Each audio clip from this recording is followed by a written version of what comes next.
Perfect Dark challenges. I just could not help myself but play these.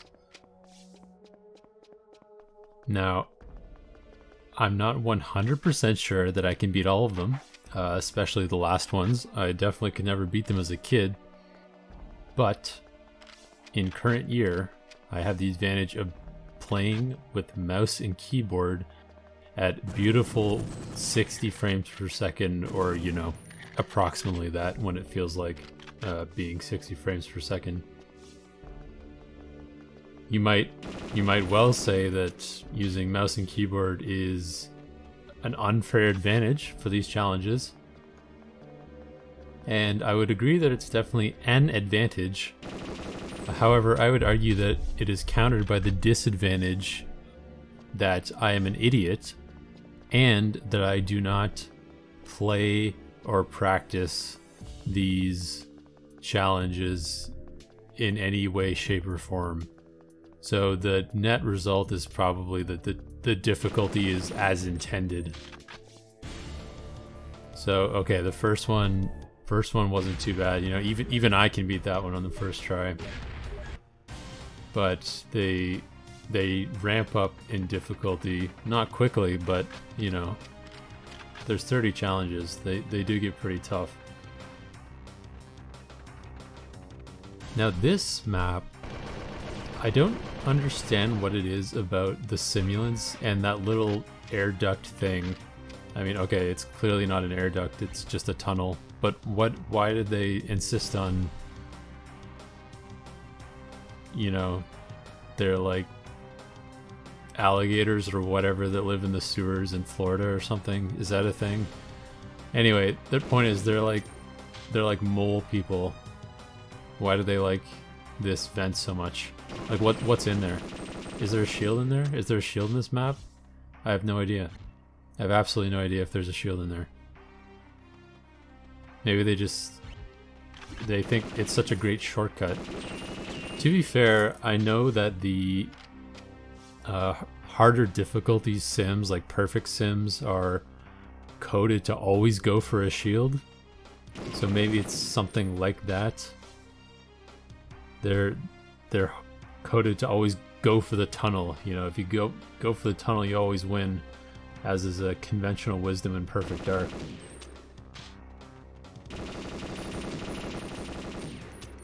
You can't help but feel a little bit bad for these simulants, but then again, you know, if they didn't want to get absolutely wrecked, they probably shouldn't have challenged Perfect Dark to a 1v1. Now, I'm sure I'll be singing a different tune if I ever make it to the harder ones, but for now I'm happy to go ahead and tactical crouch all over these absolute nerds. Alright, so we're powering through these. Watch me almost commit die right here, but I very smoothly save it. That was so close. But okay, I made it. Nothing of value was lost. And once you have a gun, it's basically over. It just becomes a matter of hunting them down. The problem is I do not know this level. This isn't one that I ever played back in the day. It's got too much verticality. That's the problem. So your radar is not as useful as it is in other maps. It's funny to think that like the radar in Perfect Dark is so important. It's like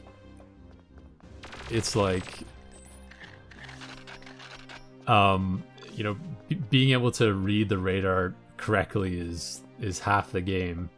And it's funny to think that the radar doesn't have verticality, probably because it was just too hard to program back in the day. But it ends up being balanced because it doesn't just tell you where everyone is. It sort of does, but it doesn't just say, okay, go exactly here. It kind of gives you a clue. It can even almost give the game, you know, adds a lot of tension. Like, for example, right now, like I can see that one of the simulants is essentially right beside me, but I don't know what level they're on, right? Like, are they gonna jump out at me and shoot me, or are they gonna jump down from above? So it's a really cool element. It's a case where worse technology can actually be more fun.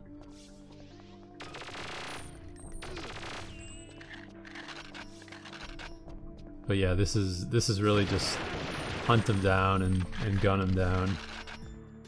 I'm sure I could beat this one when I was a kid, but I definitely didn't have the sort of killer instinct, in the sense that now I know I can win a 1v2 against these guys, so like I don't hesitate to chase them down.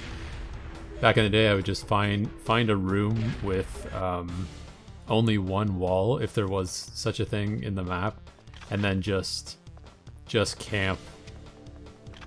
Because I was too scared to take the 1v1s against the simulants.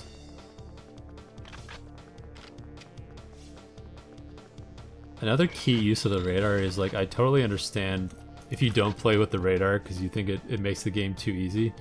The problem is if you play King of the Hill like this, right? Because if you don't have the radar turned on, then how are you supposed to know where the hill is?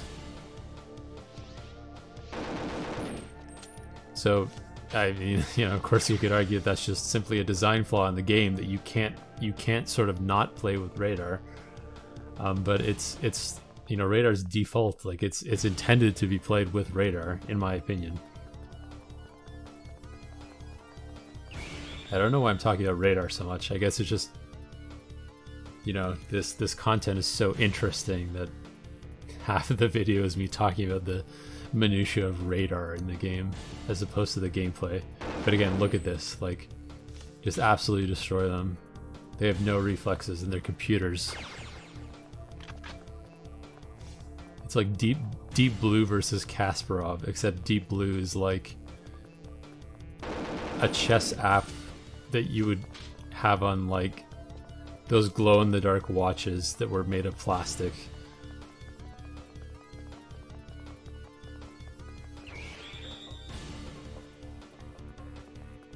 And again, it's very nice of the simulant to not really have too much interest in actually gaining points. Doesn't seem to be super interested in taking the hill or shooting me or doing really anything. So, you know, I'll take that.